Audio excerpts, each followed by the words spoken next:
Hola, soy María Florencia Pollo. Te doy la bienvenida a este video. Soy la directora del Grupo GEMIS y con el Magíster Jonathan Castro hicimos este material que es la cuarta entrega de los videos de procesamiento del lenguaje natural. En particular, en esta presentación vamos a profundizar aspectos claves como por ejemplo enfoques tradicionales de procesamiento del lenguaje natural, la evolución que hubo luego hacia Machine Learning y el protagonismo que tiene Deep Learning en todo este campo que es el procesamiento del lenguaje natural, que es una disciplina que verdaderamente viene a transformar la manera en la que interactuamos con la tecnología, marcando un antes y un después, volviendo estas soluciones mucho más empáticas y para lo que tiene que ver con soluciones propias de la IA, dotar a estos artefactos de una cierta familiaridad con lo que es el comportamiento humano, dándole inconscientemente a estas soluciones un poder mayor, ¿está? Entonces esto lo podemos ver en asistentes virtuales, motores de búsqueda, también en traducciones automáticas, ¿está? En particular, hoy vamos a ver cómo la IA evoluciona y por qué el procesamiento del lenguaje natural es una de las áreas más dinámicas que hay dentro del ámbito de la inteligencia artificial. Primero vamos a hablar de los enfoques del procesamiento del lenguaje natural. Los primeros, los originales, se orientaban a hacer una combinación de ciencias de la computación con la lingüística y la estadística. Y esto le permitía a las máquinas entender e interpretar el lenguaje humano. De esta manera podían lograr tareas que actualmente se consideran bastante básicas, pero que fueron los fundamentos para el procesamiento del lenguaje natural. Por ejemplo, la posibilidad de dividir texto en palabras mediante tokenización, por ejemplo, tokenizar en letras, en palabras u oraciones completas para después analizarlas. Por ejemplo, identificar palabras claves como excelente o malo para después poder hacer un análisis de sentimientos. También usar en un sistema de preguntas y respuestas, identificar, por ejemplo, unidades mínimas, ¿no? Si yo estoy pensando en dividir dónde queda el obelisco, puedo identificar cuál es la entidad a donde quiero ir geográficamente, ¿no? También se usa para reducir palabras en su formato base y de esta manera mejorar la comparación entre palabras usando la normalización y de esta manera evitar las variabilidades propias que puede tener una palabra. Esto ya lo estuvimos viendo en los otros videos. Por ejemplo, correr, corrió, corremos, corriendo, generalizarlo todo en correr. De esta manera uno lo que logra son motores de búsqueda más eficientes porque uno lo que evita es tratar de tomar cada palabra de manera única y tratar de encontrar palabras parecidas con el mismo significado de una única manera. Y también se puede aplicar para la eliminación de acentos, signos de puntuación o cualquier otro carácter que no es relevante. También permite construir expresiones regulares que son capaces de tomar información estructurada de un texto. Por ejemplo, extraer caracteres especiales que no tienen relevancia en la problemática planteada. Por ejemplo, puede ser un emoji, una banderita, qué sé yo, algún carácter especial. También extraer fechas, por ejemplo, emails, teléfonos, desde algún formulario de textos. Se me ocurre, por ejemplo, que si uno estuviera tratando de trabajar, ¿no? Detectar un número de una tarjeta de crédito o un código postal en una base de datos textual, uno podría, con expresiones regulares, poder localizarlos y es una forma eficiente sin analizar el contenido de la palabra completa. Y también para identificar y realizar correcciones de palabras, por ejemplo, errores de ortografía, ¿no? Y esto se ve comúnmente en sistemas de autocorrección, los teclados predictivos de los celulares, y esto también puede incorporar el contexto. Por ejemplo, si alguien dijera ola de calor, no te va el texto a escribir la ola con H, porque entiende el contexto del mensaje, ¿no? Estas tareas están dentro de lo que se conoce como el enfoque tradicional y lo profundizamos en la parte 2 de estos videos de procesamiento de lenguaje natural. Este enfoque tradicional, dentro del procesamiento del lenguaje natural, sigue siendo útil en un conjunto de aplicaciones, por ejemplo, los primeros correctores ortográficos.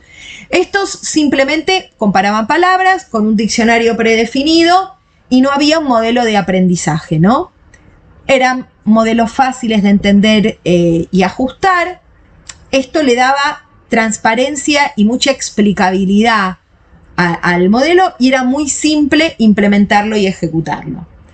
También se requería mucho menos volumen de datos para entrenar en comparación con modelos más avanzados de procesamiento del lenguaje natural.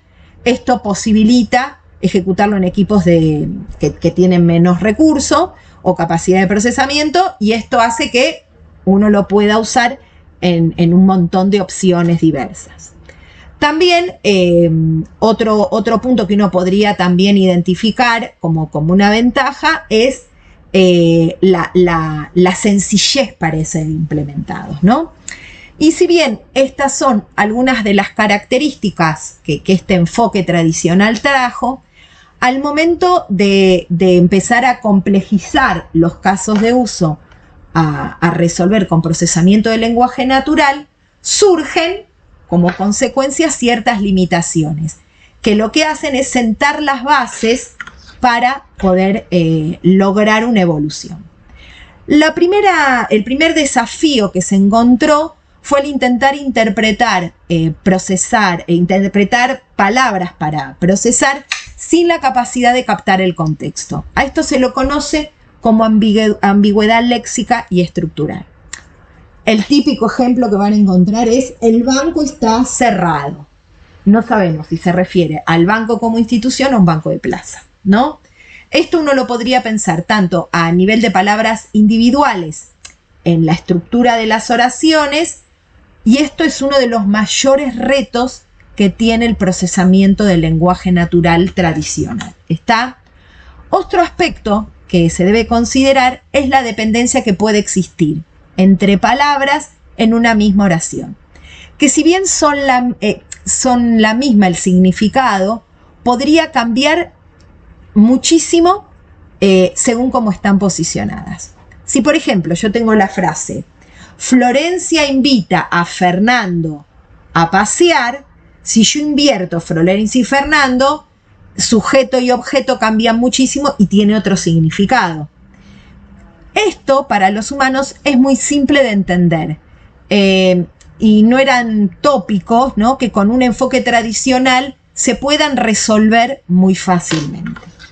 Finalmente, los métodos tradicionales analizan palabras de manera aislada y esto puede llevar a interpretaciones erróneas porque uno carece del contexto. Si yo les dijera, por ejemplo, Pedro defendió su proyecto ante el jurado, yo no sé si estamos hablando de su proyecto de maestría o algún problema legal que puede llegar a tener. Estos son algunas de las limitaciones que llevaron a quienes trabajábamos en procesamiento del lenguaje natural y a los que venían investigando también a tratar de lograr alguna evolución. Y ahí la inteligencia artificial empieza a cobrar un protagonismo muy importante en este campo. Fíjense cómo la IA viene a solucionar cosas que la tecnología tradicional no logra resolver. En el caso del software, cuando la ingeniería en software no alcanza, la IA viene a ofrecer capacidad para resolver este tipo de problemas. Y ahí es donde aparece Machine Learning o aprendizaje automático. Es verdaderamente el puente principal, ¿no?, entre el enfoque tradicional y las nuevas demandas, los nuevos desafíos que se plantearon en este contexto en la disciplina del procesamiento del lenguaje natural.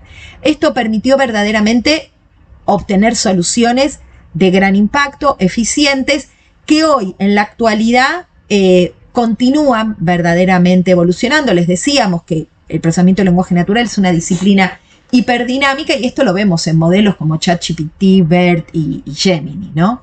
Vamos a empezar viendo un poquito de la combinación de procesamiento de lenguaje natural, aprendizaje automático, Machine Learning, y después vamos a ir un poquito también al aprendizaje profundo o Deep Learning. ¿Está? Machine Learning tradicional como subcampo dentro de la inteligencia artificial tiene que ver con algoritmos de aprendizaje automático que no utilizan redes neuronales profundas, Deep Learning, dentro de su estructura. Utilizan básicamente técnicas estadísticas y matemáticas para encontrar patrones en los datos y hacer predicciones. Vamos a ver ahora algunos ejemplos de modelos que comúnmente se utilizan dentro del procesamiento del lenguaje natural. No quiere decir, no es una clase de Machine Learning. El primero corresponde a modelos que son capaces de convertir el texto a vectores numéricos. En este caso, el objetivo consiste en estructurar la información y facilitar el procesamiento al utilizar algoritmos de Machine Learning. Dentro de los modelos principales de representación de texto podemos mencionar TF-IDF, que construye una representación vectorial considerando la importancia de las palabras en un texto. Por ejemplo, una palabra muy frecuente en un documento pero poco común en otros tendrá mayor peso. Y esto se utiliza mucho en motores de búsqueda como parte de un algoritmo de ranking porque ayuda a destacar documentos más relevantes según las palabras usadas en la consulta. Después está Glob, que se encarga de formar un vector que evidencia las relaciones semánticas y sintácticas entre las palabras. Y esto nos da un contexto amplio del texto en un vector numérico. Este modelo podría detectar relaciones como rey está a reina, como hombre estaría mujer, ¿no? Y es útil también para encontrar tareas de similitud semántica, como identificar que doctor y médico están muy relacionados, aunque no son palabras idénticas, ¿no? Existen otros modelos de representación de texto que según el problema que uno esté abordando, le conviene utilizar en mayor o en menor medida. Hasta algunos combinan redes profundas para la construcción de este vector, como es Word2Vec.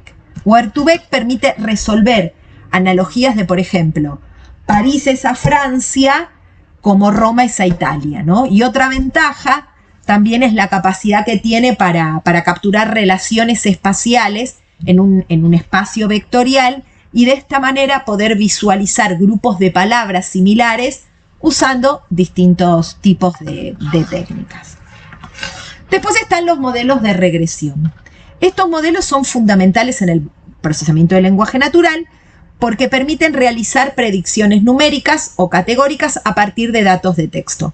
Los dos tipos más comunes son la regresión lineal y la regresión logística. Se usan para tareas diferentes en procesamiento del lenguaje natural, pero tienen un enfoque matemático bastante parecido.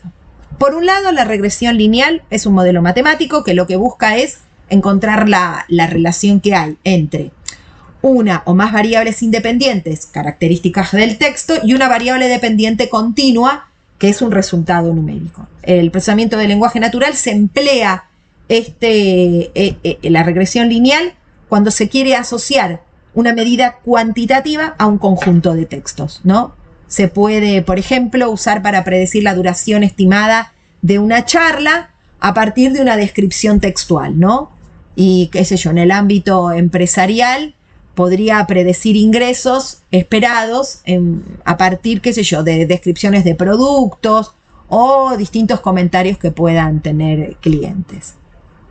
Por ejemplo, otro ejemplo podría ser, qué sé yo, si tuviéramos muchas reseñas de películas donde cada texto viene acompañado de una calificación de 1 a 10, ¿no?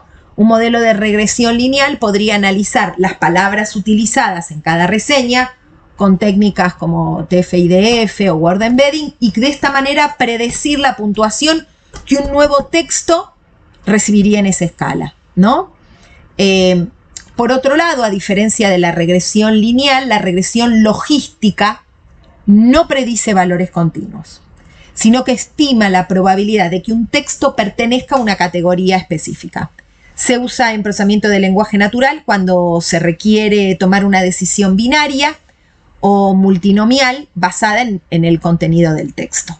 Por ejemplo, se podría también usar para clasificar reseñas como positivas o negativas en función de palabras claves. Otro ejemplo podría ser clasificar tweets como positivos, negativos o neutros según su contenido. El análisis de sentimientos, que es, además, esto es una tarea muy común que se hace con información proveniente de redes sociales. Podríamos entrenar un modelo con características extraídas de un texto, como presencia de palabras claves, y calcular la probabilidad de que un correo en ese contexto sea spam. Si la probabilidad supera un umbral, el correo se clasifica como spam, y si no, se lo toma como legítimo. ¿Está? Luego nos encontramos con los modelos de árboles y ensambles, que son herramientas muy poderosas dentro de Machine Learning tradicional y permiten analizar el lenguaje de manera jerárquica y mejorar de esta manera la precisión en las predicciones. Estos modelos tienen como objetivo dividir el conjunto de datos en múltiples niveles de decisión, lo que les permite clasificar textos o predecir ciertos comportamientos a partir de reglas claras y comprensibles. Son muy usados en tareas como clasificación de textos, análisis de sentimiento y detección de fraudes también podría ser.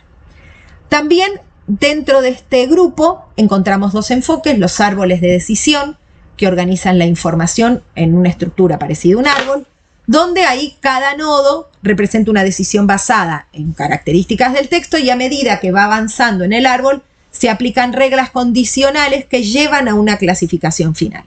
Por ejemplo, si un texto incluye urgente o reclamo, se podría clasificar como una queja. Y estos árboles también son útiles para un sistema de recomendación en un diagnóstico. Pueden determinar causas de un probable problema técnico o médico a partir de una serie de síntomas textuales, ¿no?, que estén puestos. Después está, por otro lado, Random Forest. Es un método muy robusto, al ser un modelo basado también en ensambles de árboles de decisión.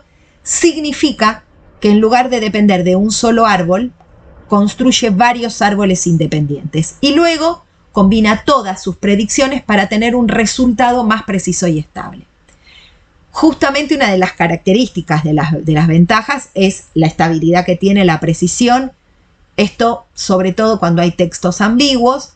Gracias a la estructura que tiene en conjunto, que son muchos árboles, puede también manejar textos con ruido o con errores sin perder precisión. Verdaderamente es muy utilizado. Hay otros modelos dentro de este grupo, los cuales modifican de cierta manera su estructura de procesamiento, mejoran la precisión. Vamos a ver XGBoost, Gradient Boosting Machines, y hay otros más. Estamos dando un paneo como para que ustedes sepan. Finalmente está el modelo de cluster, los algoritmos de clustering. Estos tienen un papel súper importante cuando estamos frente a problemas que tienen un gran volumen de información. No hay una clasificación previa y este tipo de propuesta, este tipo de algoritmos puede agrupar textos parecidos sin necesidad de etiquetas, como un aprendizaje no supervisado. Su objetivo va a ser encontrar patrones ocultos, comunes, y de esta manera estructurar la información de manera automática. Por ejemplo, en foros, uno podría detectar grupos de temas emergentes que figuran y que serían útiles de abordar, y todo esto sin intervención humana. A veces también podría ser, en una biblioteca digital que se utiliza para tener libros y artículos, uno podría orientarlos por temas sin necesidad de que estén con etiquetas predefinidas, ¿no? Todos sabemos que gracias al clustering podemos organizar documentos en categorías, segmentar opiniones de usuario y hasta detectar también contenido que no es normal, contenido que me llama la atención, y esto hacerlo sin una intervención manual. un medio de comunicación, por ejemplo, con miles de artículos, podría también utilizar clustering para agrupar noticias por temática, ¿no? Yo podría decir de tecnología, de economía, sin que tengan que los periodistas etiquetarlas de manera manual, ¿no? Para lograr este tipo de agrupaciones en procesamiento de lenguaje natural, existen distintos algoritmos de clustering. Dos son los más usados, que son K-means y DBSCAN. Por ejemplo, en foros se pueden detectar estos grupos y una aplicación en marketing posible podría ser segmentar mensajes publicitarios en base al tipo de lenguaje utilizado también, ¿no? Por distintos grupos de usuarios. Es bastante útil también para detectar mensajes sospechosos. En este contexto que yo les venía contando de K-means, funciona dividiendo los datos en K grupos, ¿no? Como una K, como una cantidad.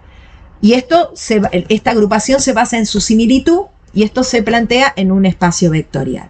Para poder lograrlo, se trabaja con representaciones numéricas de estos textos y estas se van a ir ubicando en un espacio de una dimensión muy grande, en donde, según su ubicación en el plano, se van a ir agrupando los K grupos definidos, ¿no? A diferencia de K-means, DBSCAN no requiere identificar la cantidad de clústeres, o sea, no tengo por qué saberlo, y agrupa entonces este algoritmo los textos en función de la densidad de los puntos más cercanos. Y esto permite detectar distintas formas y tamaños de clústeres, ¿no? Puedo encontrar distintos. Y también puedo identificar los famosos outliers como datos que no encajan en ningún tipo. Podría agrupar encuestas abiertas por similitud en respuestas. Podría encontrar datos atípicos, ¿no? Como que son comentarios que no entran en ninguna ninguna clase. Qué sé yo, en marketing podría ir segmentando mensajes publicitarios también en función al lenguaje utilizado, ¿no? Pero verdaderamente es muy usado para detectar mensajes sospechosos, ¿no? Estas son algunas técnicas dentro de Machine Learning tradicional. Nos permite alcanzar soluciones robustas del procesamiento del lenguaje natural sin la necesidad de aplicar modelos complejos, ¿verdad? Hasta el momento, entonces, pudimos ver que existen modelos que nos permiten extraer significado, estructurar información del texto utilizando Machine Learning, alcanzando lo que uno podría decir comprensión del lenguaje natural. A veces se lo conoce como NLU. Y esto está dentro del procesamiento del lenguaje natural. Esto abarca, por ejemplo, ahí lo podemos ver en el dibujito, tareas que nos hagan navegar desde un usuario, la generación del lenguaje en sí misma y la comprensión de ese lenguaje para alcanzar determinado objetivo dentro de un sistema de procesamiento del lenguaje natural. De esta manera podríamos cubrir distintos casos, como por ejemplo, estuvimos viendo análisis semántico, análisis sintáctico, análisis de sentimiento e incluso también extracción de información. Sin embargo, a lo largo del tiempo, Machine Learning tradicional permitió grandes avances en el procesamiento del lenguaje natural. A medida que la tecnología fue evolucionando, también fueron complejizándose las necesidades, porque ya no solo se busca interpretar y clasificar el lenguaje, sino también, ahora empezamos con lo lindo, generarlo, y generarlo de manera coherente y contextualizada, ¿no? Y esto es lo que vamos a ver ahora. Entonces, si nosotros recordamos el video número 2 de toda esta secuencia, al momento de pensar en el procesamiento del lenguaje natural, no solo teníamos la comprensión, sino también la generación del lenguaje. Y en ese caso, ahí como vemos en el dibujito, desde un sistema de procesamiento del lenguaje natural, teníamos la posibilidad de generar lenguaje. Y ese lenguaje que se pueda conectar con el lenguaje natural. Y así, de esa manera, interpretarlo un usuario de manera correcta. Es acá donde, además de las tareas relacionadas con la comprensión del texto, podemos evolucionar estos casos a la generación automática, a la personalización de contenido, realizar informes, resúmenes o hasta podríamos pensar en controlar el estilo y el tono del texto. Y ahí es donde nos podemos empezar a preguntar, ¿cómo manejamos todos estos temas? ¿Con qué? Y ahí es donde aparece Deep Learning o aprendizaje profundo, que es otro subcampo dentro de Machine Learning, genera verdaderamente un gran hito, un punto de inflexión en el procesamiento del lenguaje natural. Son arquitecturas avanzadas como redes neuronales recurrentes, transformers, modelos como GPT-BERT, donde ahora no solo podemos interpretar y comprender el lenguaje, sino también generarlo de manera autónoma y contextualizada, ¿no? GPT generando texto coherente a partir de una consigna. BERT es muy eficaz para tareas de comprensión, preguntas-respuestas. BERT sirve para, qué sé yo, es muy útil extraer respuestas de textos largos, por ejemplo, en el ámbito legal, en contratos. GPT es bueno también para redactar correos, noticias, ¿no? Con distintos estilos. Gracias a todas estas innovaciones que tenemos a disposición, se puede construir y desarrollar un chatbot que interactúe de manera mucho más natural, asistentes virtuales inteligentes, sistemas de traducción automática muchísimo más precisos y modelos en general capaces de obtener texto con una fluidez y una naturalidad casi humana. Es así que el procesamiento del lenguaje natural, que utiliza aprendizaje profundo, Deep Learning, verdaderamente abre una puerta a un futuro, ¿no? En donde la interacción entre el humano y la máquina es mucho más intuitiva y eficiente. Ahora en la próxima etapa vamos a explorar cómo estos modelos funcionan, qué avances permitieron, ¿no? Esta evolución y cómo el aprendizaje profundo está evolucionando el procesamiento y el futuro, ¿no? del lenguaje artificial. Te esperamos en la siguiente etapa de procesamiento del lenguaje natural con aprendizaje profundo. Así que bueno, muchísimas gracias por escucharnos. Fue un poquito largo, pero no quería cortarlo en el medio, por eso venía mirando a ver el cronómetro, a ver si llegaba. Gracias por escucharnos, nos vemos en la próxima. Hasta luego.